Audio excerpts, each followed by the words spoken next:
Puji serta syukur marilah kita panjatkan kehadirat Allah Subhanahu wa Ta'ala yang mana telah melimpahkan rahmat dan hidayahnya kepada kita semua.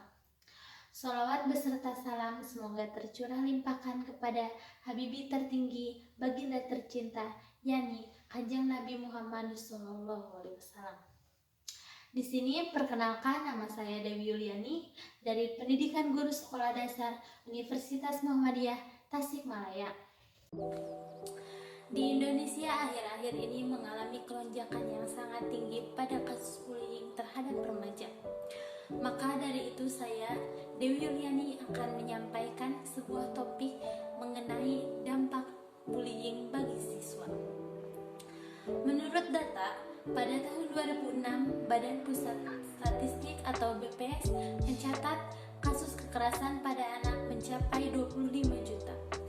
Dengan berbagai macam bentuk dari yang ringan sampai yang berat. Lalu, data BPS tahun 2009 menunjukkan kepolisian mencatat dari seluruh laporan kasus kekerasan, 30% diantaranya dilakukan oleh anak-anak. Dan dari 30% kekerasan yang dilakukan anak-anak, 48% terjadi di lingkungan sekolah dengan motif dan kadar yang bervariasi. Plan Indonesia sendiri pernah melakukan survei tentang perilaku kekerasan di sekolah. Survei dilakukan di Jakarta, Yogyakarta, Surabaya, dan Bogor dengan melibatkan 1.500 siswa SMA dan 75 guru.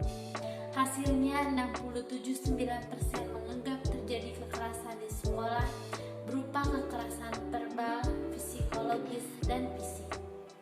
Pelaku kekerasan pada umumnya adalah teman, kakak kelas, adik kelas, guru, kepala sekolah, dan preman di sekitar sekolah. Sementara itu 27,9% siswa SMA mengaku ikut melakukan kekerasan dan 25,4% siswa SMA mengambil sikap diam saat melihat terjadi kekerasan. Dari hal itu juga fakta di lapangan terdapat salah satu fenomena kasus bullying yang terjadi di Indonesia akhir-akhir ini. Kronologinya yaitu seorang anak laki-laki yang berusia 15 tahun, warga Kecamatan Kawalu, Kota Tasikmalaya, sempat nekat mengakhiri hidupnya. Diduga remaja tersebut menjadi korban perundungan atau bullying oleh teman-teman di salah satu pondok pesantren Kota Tasikmalaya. Korban hingga kini alami trauma dampak dari perundungan tersebut. Karena merasa malu oleh keluarga dan tidak tahan dengan ejekan teman-temannya, korban kerap mendapat perlakuan yang tidak wajar dari teman-teman di pesantren. Selain itu, korban juga sering diejek karena dari keluarga yang miskin juga melakukan perusakan terhadap barang milik korban. Bahkan paling senter, korban dituduh telah melakukan pelecehan seksual terhadap seorang santriwati di pesantren tempatnya menimba ilmu. Maka dari situ terbukti bahwa Indonesia saat ini sedang darurat kasus bullying.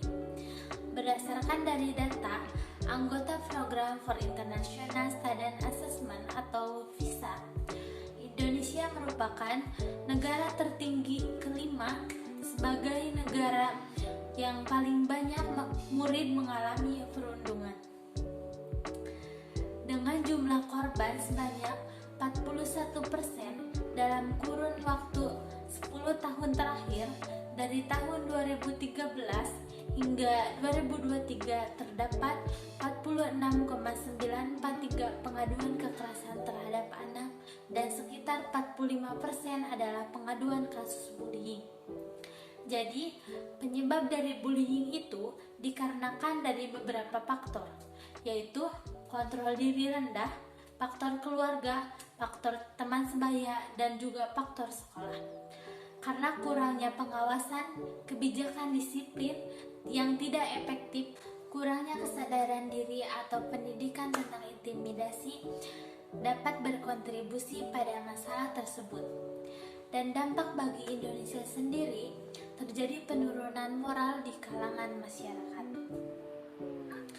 Karena bullying ini termasuk dalam pelanggaran hak asasi manusia karena sudah jelas disebutkan pada pasal 1 ayat 6 nomor 39 tahun 1999 tentang hak asasi manusia. Dan sebagaimana dijelaskan dalam Al-Quran surah Al-Hujurat ayat 11 yang artinya, wahai orang-orang yang beriman, janganlah suatu kaum mengolok-olok kaum yang lain, karena boleh jadi mereka yang diperolok-olokkan lebih baik dari mereka yang mengolok-olok. Dan jangan pula perempuan-perempuan mengolok-olokkan perempuan yang lain, karena boleh jadi perempuan yang diperolok-olokkan lebih baik dari perempuan yang mengolok-olokkan. Dan janganlah saling memanggil dengan gelar-gelar yang buruk, seburuk-buruk panggilan adalah panggilan yang buruk atau fasik setelah beriman. Dan barang siapa tidak bertobat, maka mereka itulah orang-orang yang zalim. Nah, di sini juga terdapat dampak bullying bagi si korban. Yang pertama, dampak emosional dan psikologis. Jadi dari perbuatan bullying dapat memiliki dampak yang sangat serius pada kesejahteraan dan emosional dan psikologis individu yang menjadi korban. Ini bisa menyebabkan stres berkepanjangan, kecemasan, depresi, dan bahkan berpotensi menyebabkan gangguan makan atau pikiran untuk bunuh diri. Yang kedua, dampak sosial. Bullying dapat menyebabkan isolasi sosial bagi korban, membuat mereka merasa terasing dan sulit menjalin hubungan dengan teman sebaya.